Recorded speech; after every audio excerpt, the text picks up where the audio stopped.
Hello. Um, I I'm going to make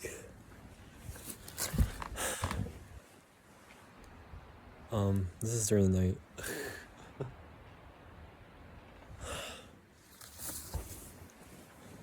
I'm gonna make a November 2025 astrology video, and I'm gonna start right now. Yeah.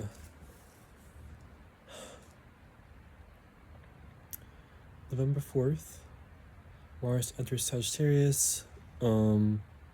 Sagittarius is about adventure, philosophy,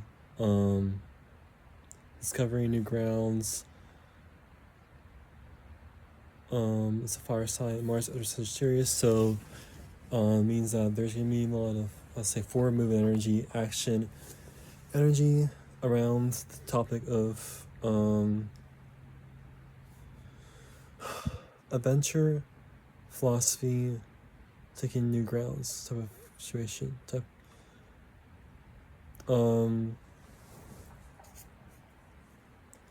November 5th, Taurus full moon, meaning that you're gonna use the energy of the full moon to create stability, also sensuality, pleasure. That Taurus has to do with that, but essentially what you're gonna do is that during that time is that you're gonna use the energy of the full moon to capitalize on the energy.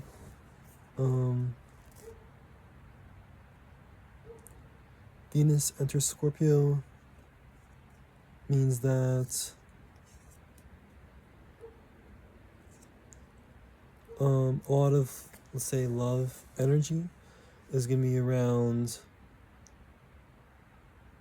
transmutation, so, or in emotions as well. So anything that has to do with love and romance, there's gonna be depth towards that, where you're gonna go into your emotions and want to transmute those emotions, or want to have, let's say, to create one state into another.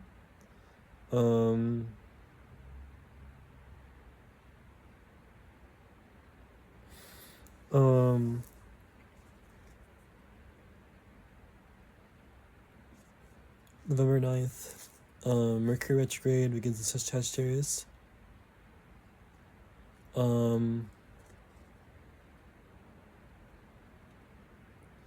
Meaning that communication, Mercury retrograde always means that communication is faltered or halted, or something gets in the way of communication. It's entering Sagittarius. Sagittarius is about philosophy, adventure, taking on new grounds.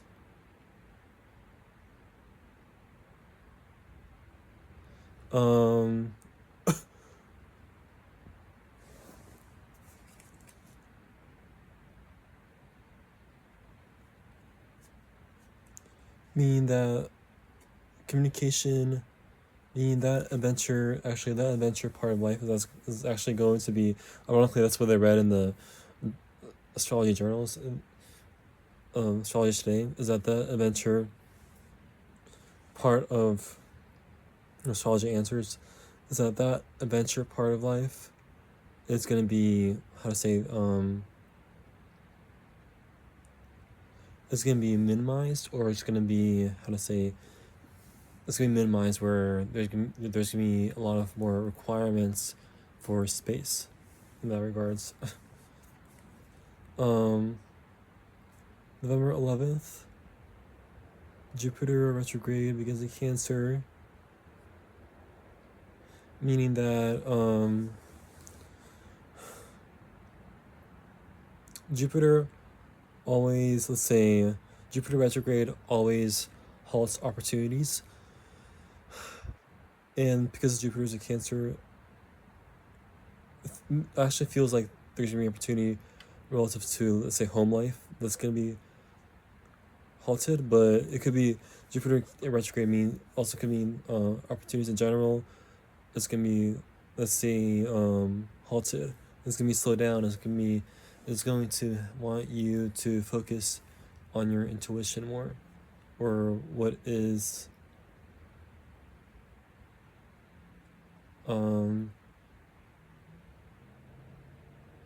yeah, it's gonna want to go more in depth.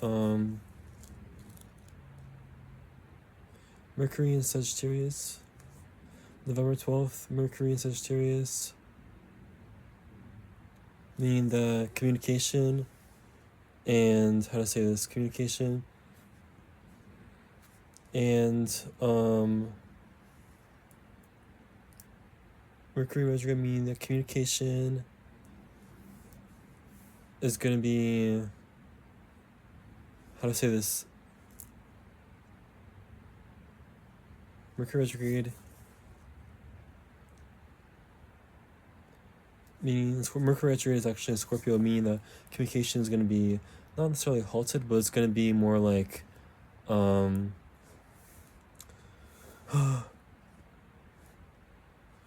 it's going to be more like it's going to be more like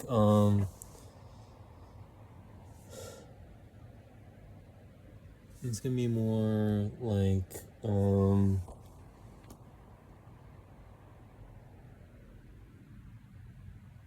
not halted, but it's going to be Mercury retrograde communication is going to be halted. Yeah, it's not going to be in a wonderful place, but it's also in Scorpio. Scorpio deals with transmutation, so that communication part will also deal with transmutations and transformations and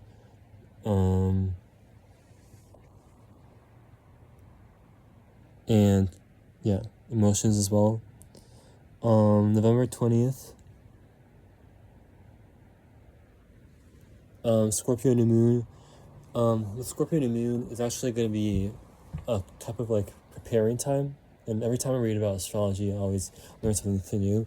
And Scorpio new moon is going to be more like a preparing time, and specifically because of the fact that Scorpio, you're going to actually deal with the specific emotional side of life, transformations and transmutations as well.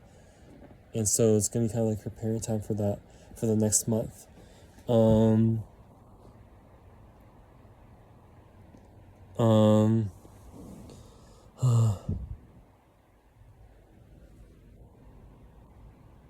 so that's what new moon signifies. That it's going to be kind of like time to kind of like prepare for the next month for the full moon cycle. It's kind of like a preparation phase for you emotionally. November 21st, meaning the sun enters Sagittarius, means that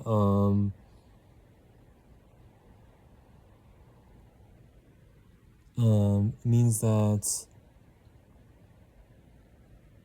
the sun enters Sagittarius, all the energy, all this illuminating, strong energy, is high energy, is going to be around taking an adventure, philosophy, finding new grounds, the fire sign, all your energy is going to be towards that. Also, November 21st, November 24th, Mercury in Scorpio conjunction Venus Scorpio, meaning that Mercury in Scorpio is about what I read there, and what I also think that Mercury in Scorpio is about communication, about the esoteric, the say hidden part of life, the part of life that is more like emotional. You're going to communicate around that.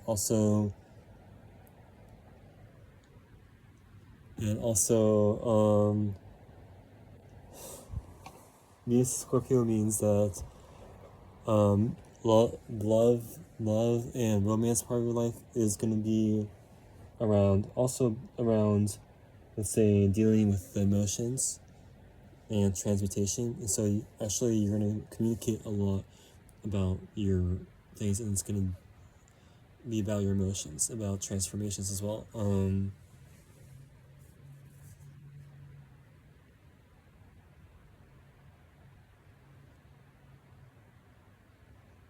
November 25th, the moon in Aquarius, conjunction Pluto in Aquarius, means that, Pluto is about rebirth, and Aquarius is about human ideals, human potential.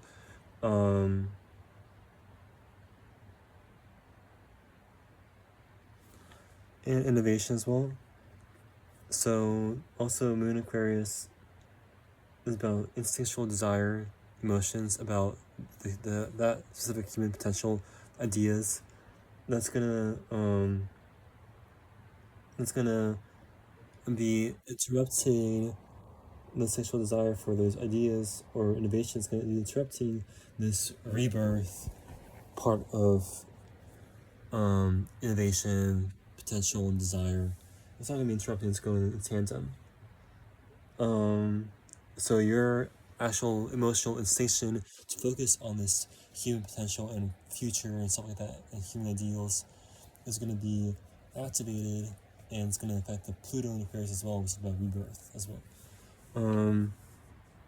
November 27th, Saturn direct in Pisces, meaning that this Saturn, well, their responsibility, that isolation, that these, let's say, spiritual consequences, all that type of stuff. It was a Saturn in retrograde, but that type of stuff is going to go direct, which means that you will actually experience less of those specific spiritual consequences from Saturn being in retrograde, meaning that that that specific isolation phase or phase where you took responsibility for certain things within the context of it being in Pisces, which is about emotions, depth, imagination, that phase where it's going to be gone, where you don't have to take this specific responsibility or have this isolation phase because of the Saturn going direct.